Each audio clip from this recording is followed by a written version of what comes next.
Corona की दूसरी लहर का तांडव। देश भर में जारी है कोरोना की दूसरी लहर का तांडव। बड़ी खबर आपको बता रहे हैं, यूपी में कोरोना के 38,000 नए मामले आए सामने। उत्तराखंड में कुल आंकड़ा पहुंचा 1.5 लाख के करीब।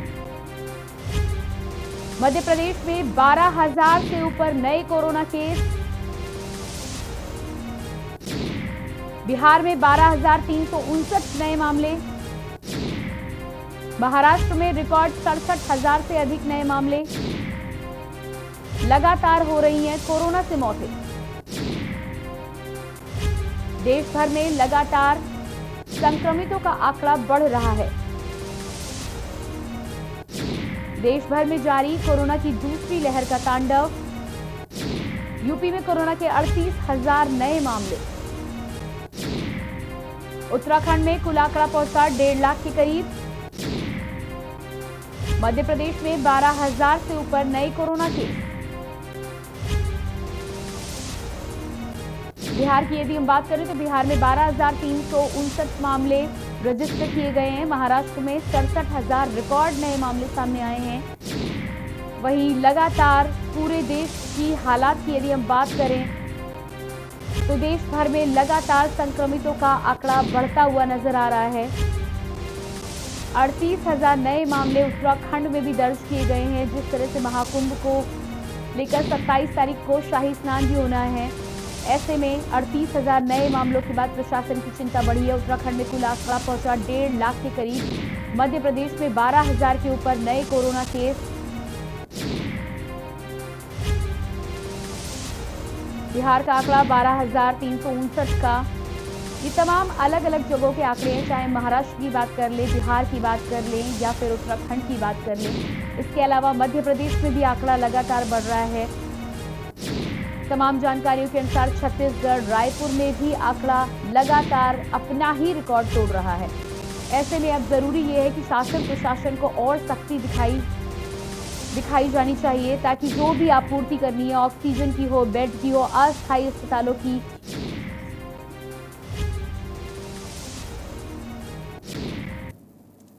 और कोरोना के ताजा आंकड़ों को लेकर हम चर्चा करेंगे जरूर। लेकिन उससे पहले देश के प्रधानमंत्री मन की बात कह रहे हैं, आपको सुनाते हैं। एक्सपर्ट्स और वैज्ञानिक सलाह को प्राथमिकता देनी है।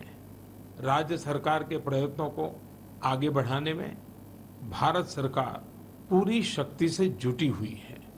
राज्य सरकारें भी अपना दायित्व निभाने की पूरी कोशिश कर रही हैं। साथियों, कोरोना के खिलाफ इस समय बहुत बड़ी लड़ाई देश के डॉक्टर्स और हेल्थ वर्कर्स लड़ रहे हैं।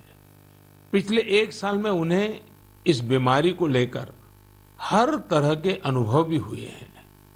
हमारे साथ इस समय मुंबई से प्रसिद्ध डॉक्टर शशांक जोशी जी जुड़ रहे हैं। डॉक्टर शशांक जी को कोरोना के इलाज और इससे जुड़ी रिसर्च का बहुत जमीनी अनुभव है। वो इंडियन कॉलेज ऑफ फिजिशियंस के डीन भी रह चुके हैं। आइए बात करते हैं डॉक्टर शशांक से। नमस्कार डॉक्टर शशांक जी। नमस्कार सर। अभी कुछ दिन पहले ही मुझे आपसे बात करने का अवसर मिला था। आपके विचारों की स्पष्टता मुझे बहुत अच्छी लगी थी। मुझे लगा देश के सभी नागरिकों को आपके विचार जानने चाहिए। जो बातें सुनने में आती है उसी को मैं एक सवाल के रूप में आपके सामने प्रस्तुत करता हूं। डॉक्टर शशांक, आप लोग इस समय दिन रात जीवन रक्षा के काम में लगे हुए हैं। सबसे पहले तो मैं चाहूंगा कि आप सेकंड वेव के बारे में लोगों को बताएं। मेडिकली ये कैसे अलग है और क्या-क्या सावधानी जरूरी है।